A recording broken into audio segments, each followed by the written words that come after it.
ఇక మూడవ అంశం చాలా ముఖ్యమైనటువంటిది, ప్రధానమైనటువంటి అంశం.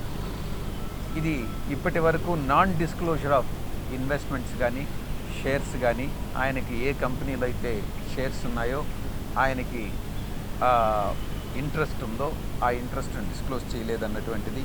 ఇక సెక్షన్ 9A సెంట్రల్ గవర్నమెంట్ కంపెనీస్లో కానీ సెంట్రల్ గవర్నమెంట్ కార్పొరేషన్స్తో కానీ ఏదైనా వ్యాపార సంబంధాలు లావాదేవీలు ఉన్నట్లయితే ఇక్కడ ఈ యొక్క ఇన్స్టెంట్ కేసులో వేమిరెడ్డి ప్రభాకర్ రెడ్డి గారి కేసులో ఇక్కడ 9A అన్నటువంటి దాన్ని మనం చెప్పాలి. Disqualification for central government contracts.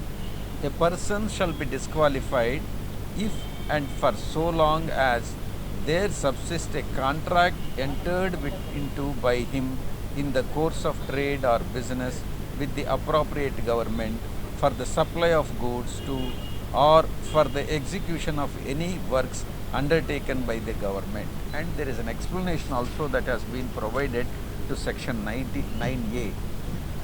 ఈ సెక్షన్ ప్రకారం ఆయన విపిఆర్ ఇన్ఫ్రాస్ట్రక్చర్ ప్రైవేట్ లిమిటెడ్ అని కానీ, ఆ infrastructure VPR infrastructure private limited గవర్నమెంట్తో సంబంధం ఉన్నటువంటి కార్పొరేషన్స్, నార్థరన్ కోల్ ఫీల్డ్స్, అది కాకుండా సింగరేణి కాలరీస్తో ఆయన వర్క్స్ చేయడం జరిగింది.